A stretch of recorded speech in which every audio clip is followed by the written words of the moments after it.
Hi, this is Talon Jane. This is my week 8 final project, parts 2 and 3, as well as a little bit of part 1 because we had to do a functions check video on this. So we'll do the functions check, then we'll go into part 2, which I'm using my tablet here to keep track of, which is where we will narrate the procedure of the entire muzzleloader build, starting with unpacking all the way to the functions check. And then we'll talk about parts that were particularly difficult during the build.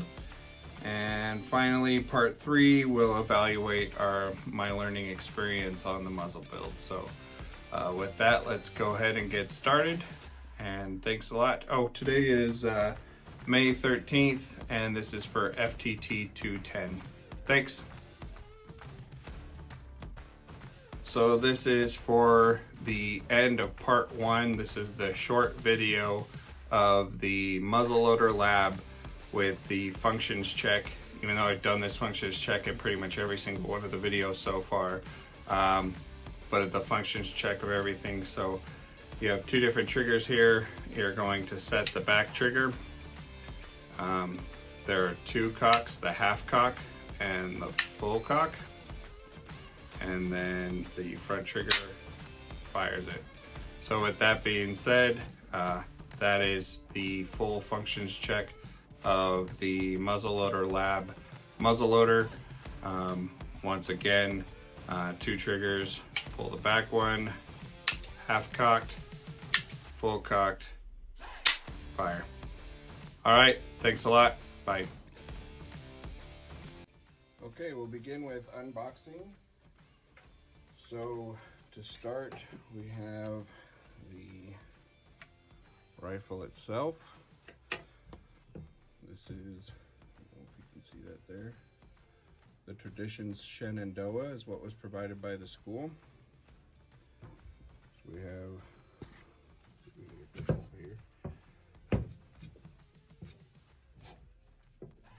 it's pretty tight. Barrel, ramrod, and the stock.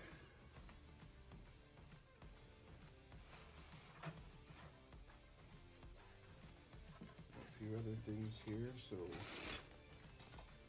on this bag,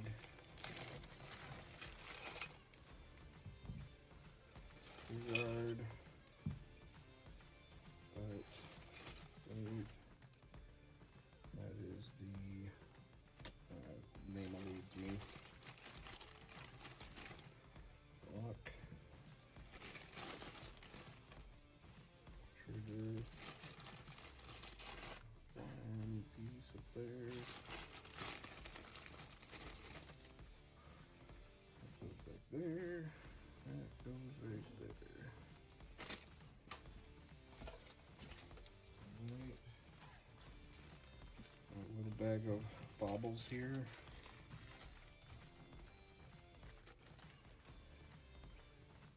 Like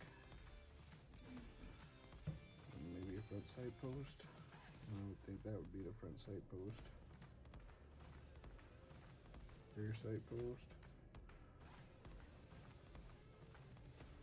Not sure what those are. They look like sight posts, but they're probably, they might go up underneath there and hold it. We'll figure that out. Little spring thing here. Assortment of screws and washers.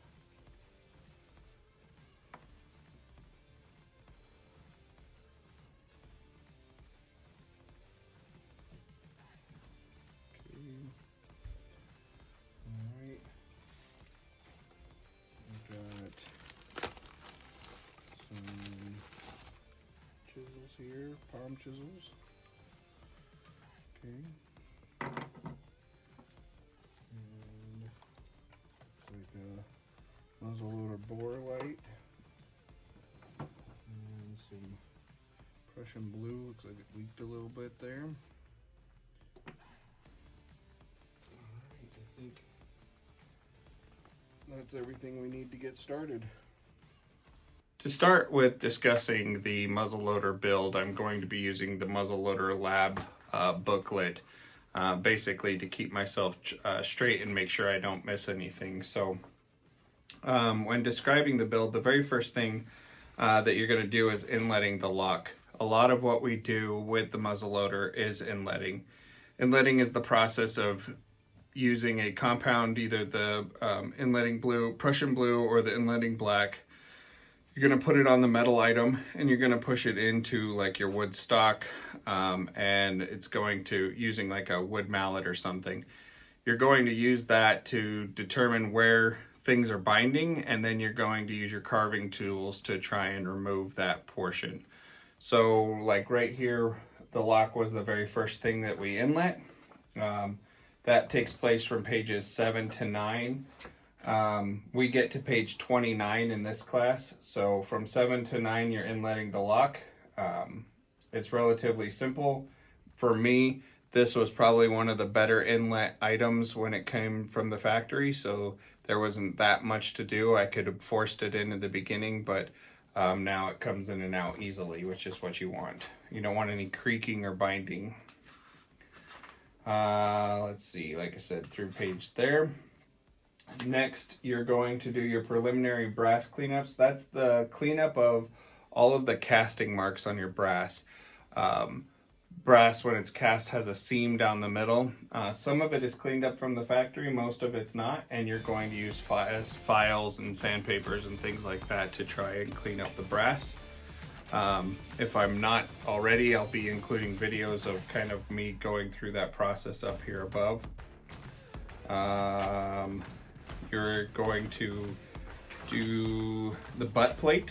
Okay, so for the inletting of the butt plate, this is probably one of the more difficult inlettings that you're going to do, if not the most difficult. Basically what you're trying to do is get a good solid fit of the butt plate to the stock, and also fit kind of up inside of the butt plate. That will keep any kind of light from shining through or anything. This process is tedious and it takes a lot. Again, you're going to be using that Prussian blue that they send you a lot, and you're going to keep basically removing to get it down to that point. The next thing you're going to do is the toe plate, which is here. The toe plate needs to be, there's a couple different ways to do this. You can shorten the toe plate, which is what I did, or you can extend the area that the toe plate goes on. So basically, for me, the factory kind of inlet up to like about the 4-inch mark. You would need to go to like 5.5 if you wanted to use the full toe plate. I just cut my toe plate, and then it needs to be grounded at an angle that matches up with the butt plate, so that the two parts basically become one towards the bottom there. So in addition to that, you're going to be drilling a hole in the stock at the top and in the back where you're going to add the screws, and then 2 on the bottom where the toe plate is at. All right. Next, we did the the thimble, the rear thimble, which is right here. You can just see that there. Yep. Okay. That thimble right there. So that thimble is going to, you're not going to carve away the wood. You're actually going to grind away the brass on a file. It just needs to be a little bit. You're going to clean up the brass, but then you're going to file away at it until it fits up in its space. That is the rear thimble. The rear thimble is attached through a screw that goes down through the stock into the brass. You need to clamp the two together, drill the hole, countersink the hole, and then you need to thread the brass. The book basically uses the steel screw to thread the brass, which is totally fine. In my video, I used a tap. So basically you can tap the brass, but that way you can get the screw down in. Next, you're going to do the barrel tenons. The barrel tenons are on the bottom of this. They're rough cast, so you're going to have to grind away using a file. You're going to have to grind away the tenons until they will slide into the machined dovetails that are in the bottom of the barrel. You'll want them relatively tight so that they don't move around, and then you're going to tap them into place using a punch and a hammer to where they're centered on the bottom. So that's how you get the tenons in place. Then you're going to measure from the top of the barrel to the middle of the tenon, and then you're going to basically put the barrel in place, measure from the top down to where it needs to be, where the tenon's at, and you're going to be drilling a hole in the front and the back. Make sure you use the right drill bit. I didn't use the right drill bit and broke, but I got lucky and I was able to still get my tenons in place. So that's the tenons. We're on page 17 at this point, so we're going to keep going. Next thing we're going to do is the front thimble. The front thimble's simpler than the rear thimble. Basically, there's already a place for it. It's already got a hole, so you're just going to have to drill down, countersink the hole, and then the screw will go down in. One thing I didn't mention on the rear thimble, it happens the same as the front thimble, is you have to grind the screw down. I used a piece of steel, put a hole in it, screwed my screws up through the hole, and then used a file to basically file them down to the length that they needed to be so that they didn't protrude into the holes of the brass. Next, you're going to inlet the trigger assembly. Don't necessarily go with what's easy on the trigger assembly. I thought that if I just carved away a little bit of the back that the trigger assembly would be good. That would have been the easiest to get it to fit in. However, my trigger assembly needed to be farther forward in order for the action to work. So just make sure that when you're doing the trigger assembly that it's going into the right place. I mentioned in my video my trigger assembly was not adjusted from the factory. There's a tiny little screw that you can adjust. I adjusted that screw and my trigger assembly got a lot tighter and I was able to utilize it. Trigger guard, same thing. You're going to inlet the trigger guard, more Prussian blue. There's two spots where it comes in the front and the back. For mine, it fit really well in the front. I just had to kind of clear out some space in the back. Once you have that inlet and in place, you have to drill the holes, and then the screws go in for the trigger guard. So that's that. Shaping the back half of the stock, I cheated. I used a sander instead of, files and whatever, but I think I achieved a superior result. Mine is very smooth. It goes straight from the brass to the wood without, you're not really able to tell the difference. I used the sander, orbital sander, for a lot of this. So you're basically trying to get the stock to have a smooth transition between the brass and the stock, as well as narrow down the wood on the sides of the brass to get it down to place. And then you're also going to basically make sure that the wood on the bottom here matches up with your brass on the bottom. So that's the rear of the stock. Your barrel, when your barrel comes back, you want to reduce the amount of wood that you have kind of raised up above your barrel there, so that needs to happen. One thing you need to be careful of is that you don't get rid of any of your flats. So you'll see I have flats here, where it's round here. You need to be careful that you don't get rid of those, so use a hard surface to sand the flat and a soft surface when you're doing any of the round parts. So that's how we shape the rear of the stock. For the toe plate, you're going to grind down the excess part of the butt plate that comes up to the toe plate and then kind of round that all out so that this all fits into one place. Otherwise your toe plate kind of protrudes down past your butt plate protrudes down past your toe plate. Let's see here. Nose cap. For the nose cap, which is probably off the screen a little bit, I'll show you in just a second, or you can watch it in a little video right here. For the nose cap, mine didn't have any holes in it, so you're going to drill 2 holes. You're going to drill those into the end piece, countersink the brass, make sure that you mess with the nose plate, or the nose cap needs to be messed with the least amount. There's very small, fine threaded screws. So you want to make sure that you don't screw it in, screw it out, screw it in, screw it out, or it'll stop holding that nose cap. Finally, you're going to sand the whole thing. Oh, you're going to shape the front end. The front end for me, I shaped a little bit differently. So for the front end, you're going to shape this down to be even with the nose cap. So you'll see how thin it is there and how it gets thicker and thicker as it goes down to here. So you want to do that. I also brought mine in to the nose cap on the sides here, so that fit really well. Finally, you want to make sure that this all is sanded to at least 180. I went to 320, I think total. Yeah, I'm pretty sure I went to 320. 220 on the orbital and then 320 by hand, which I achieved a really smooth finish. So it's ready for final finishing. However, I'll probably still go over it one more time just because why not? Raising dents.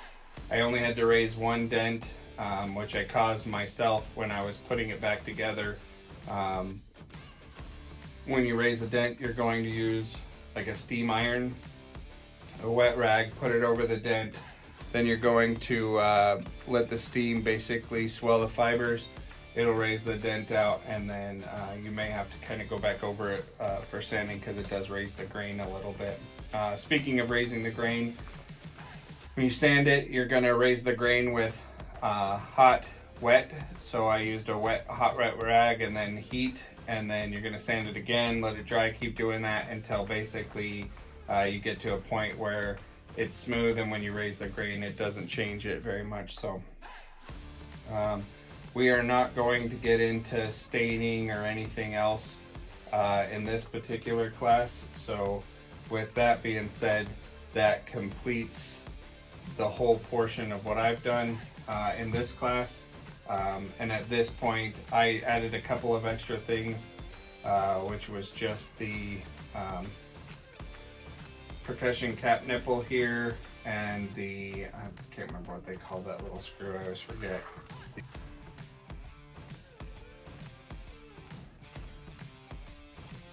Bolster screw.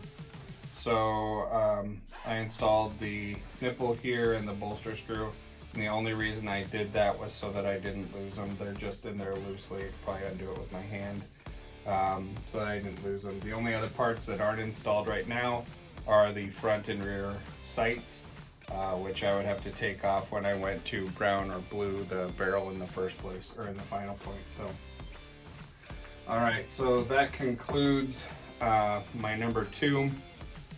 The part that I'm going to talk about being the most challenging for me was probably, and you know, I've noticed this from a lot of other students, is the barrel tenons and getting the pins right for the barrel tenons.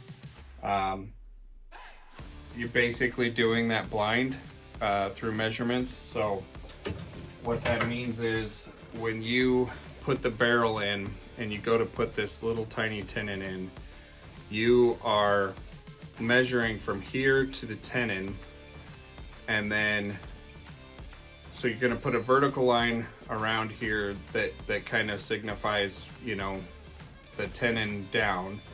And then what I did was, you might still be able to see it on part of here. Yeah, so right here I had 3 lines. These are just drawn in pencil, but I had 3 lines, one on one edge of the tenon, one on the other edge of the tenon, and one right in the middle that I was aiming for. So that kind of gave me my left and right limits. And then I measured from the top down to where the tenon is supposed to be. And then I basically drilled a hole using a drill press. And the first drill press that I used, or the first time I did it, I used the wrong drill. And when I used the wrong drill, the bit basically caught and walked down underneath the tenon and then snapped. I was lucky I was able to back it out, and once I backed it out, I came from the other side and I was able to get basically a straight pin, and it came out the same hole. So I was really lucky that I didn't end up with bad holes or anything like that. I do want to replace those with brass. I think it'd be great if they came all the way to the edges and they were brass.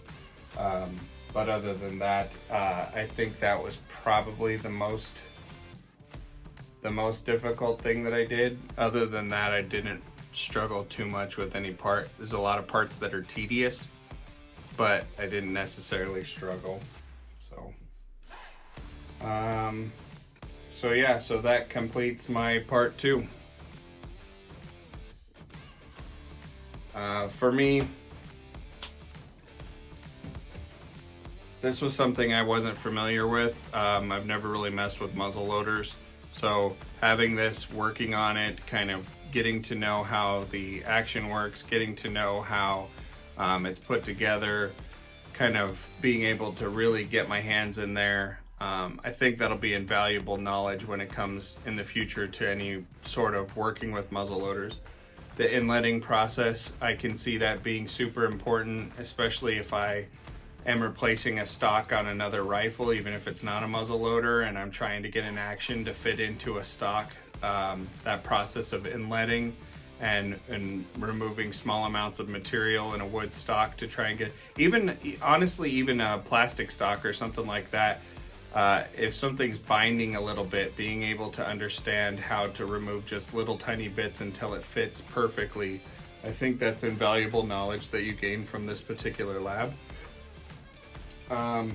Some things I didn't like about it, I wasn't a big fan of this lab being at the same time as the woodworking course. The course material and the lab don't really go hand in hand with each other. And you know, where this is basically taking up my weekends, the rest of the week I'm struggling to try and get the woodworking course done in time to basically be able to work the lab, you know, over the weekend. And it would have been nice if some of like the discussion boards and everything else, we were able to kind of work and talk to each other about what we're going through in the lab. To me, the muzzleloader lab could very easily be its own separate 4-week course, just like the machining and just like the kydex and just like a couple of the other 4-week labs. The muzzleloader should be the same way. It shouldn't be part of the woodworking course. The product that we received, I pretty happy with it. You know, it's not so